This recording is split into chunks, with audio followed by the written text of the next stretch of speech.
The soft hum of jazz fills the dimly lit restaurant, silverware clinking against fine china.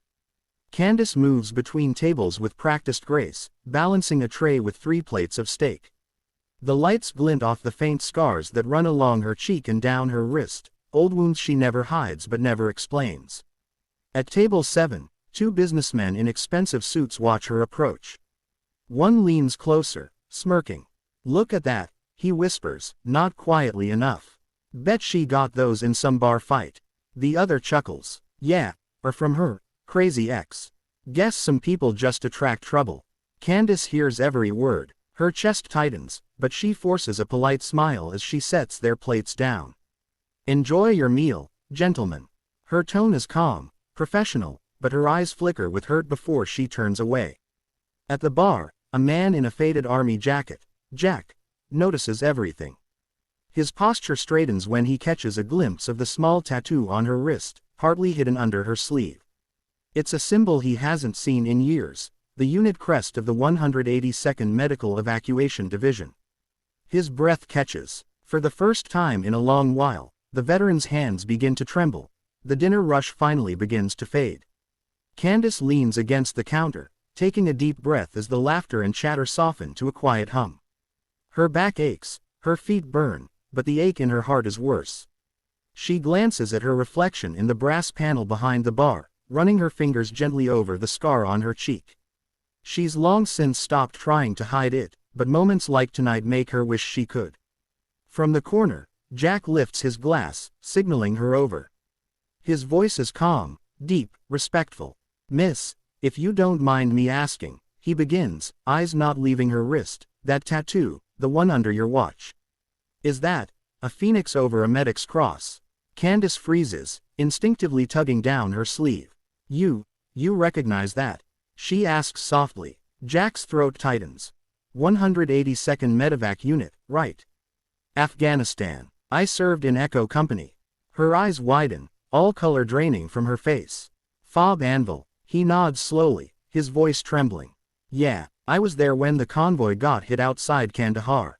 Candace sets her tray down, her hand covering her mouth. "No, that can't be. You were Sergeant Walker." Jack blinks, stunned. "You're Doc C." Their voices fall to whispers, heavy with disbelief.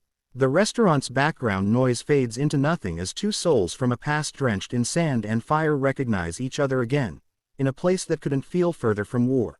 For a long moment, neither of them moves. The faint music, the clinking of glasses, all of it fades into silence. Jack slowly rises from his seat, his eyes glassy with disbelief. Candace's breath catches in her throat. Memories rush back like a flood. The sound of rotor blades, the blinding sandstorm, the smell of smoke and metal. "Doc C," Jack whispers, his voice shaking. "You saved me. You pulled me out of that Humvee when it exploded." Candace's lips tremble. "I thought you didn't make it. They told me everyone in your squad." Her voice trails off, choked by emotion. Jack steps closer, and without thinking, pulls her into a firm embrace. The room freezes. Every eye turns toward them, the waitress with scars and the stranger in a worn military jacket. The 2 businessmen who mocked her sit stiffly, confusion and shame flickering across their faces. Jack turns his head just enough to look at them. His voice is low but steady, cutting through the silence. "These scars," he gestures gently toward Candace, "they're not shame. They're service. They're the reason I'm standing here breathing." No one speaks. The air feels heavy with respect and regret. Candace wipes her tears, overwhelmed yet standing taller than before. For the first time in years, she feels seen, not as a wounded woman, but as a hero who lived through hell and chose kindness anyway. Candace stands frozen in Jack's embrace, tears mixing with a trembling smile she hasn't felt in years. The restaurant remains hushed. Even the clatter of dishes has stopped. The businessmen lower their gazes, suddenly aware of their cruelty. Jack steps back, resting his hand gently on her shoulder, his tone soft but steady. "You shouldn't hide those marks, soldier," he says, voice full of quiet pride. "They're medals, ones this world can't hang on your chest." Candace lets out a shaky laugh, half tears, half relief. "For a long time, I thought they were punishment. Something to be ashamed of." Jack shakes his head. "No, They're proof that you kept going when most couldn't. Across the room, the restaurant manager, the same man who once told her to cover up her scars to look more approachable, watches in silence. His expression shifts from discomfort to guilt. He steps forward, awkwardly clearing his throat. Candace. I had no idea, he stammers. I'm sorry for the way I treated you. Candace nods, her voice calm, almost serene. It's okay. You know now. Someone at a nearby table begins to clap, slow, hesitant at first, then joined by others. Within seconds, the whole restaurant is on its feet, applauding.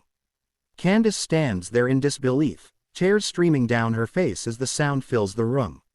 For the first time since the war, she doesn't shrink from the attention. She stands tall, unashamed, her scars shining softly in the warm light, not reminders of pain, but of purpose. The night air outside is cool and calm, a soft breeze rustling through the city streets. The restaurant lights glow behind them as Candace and Jack sit on the curb, steaming cups of coffee in hand. The world feels still. Two soldiers, years removed from war, finally finding peace in conversation. Jack takes a sip, staring into the dark sky. We all thought you didn't make it, he says quietly. When the base went up, we heard your tent took the hit. For months, I kept seeing your face in my dreams. Candace stares down at her cup. It was close. I woke up in a field hospital 3 days later. Lost a few good people that night. Her voice trembles. After they sent me home, I tried to go back to normal life. But people see the scars and only see what's on the outside. Jack nods slowly. People see what's easy. But those of us who've been there, we know the story behind every mark. She smiles faintly, her eyes shining. Guess I needed someone to remind me that. He chuckles softly. You reminded me too, that heroes don't always wear uniforms. Sometimes they serve coffee and still carry the weight of a battlefield. They sit in silence for a while, comfortable and calm. When Candace finally stands to go back inside, Jack rises and salutes her. She pauses, hand over her heart, returning the gesture with quiet pride. As she re-enters the restaurant, the staff and guests rise again, clapping softly. This time, Candace doesn't look down. She walks with confidence, her scars catching the light, not as reminders of pain, but as proof of her strength, courage, and the life she fought to reclaim.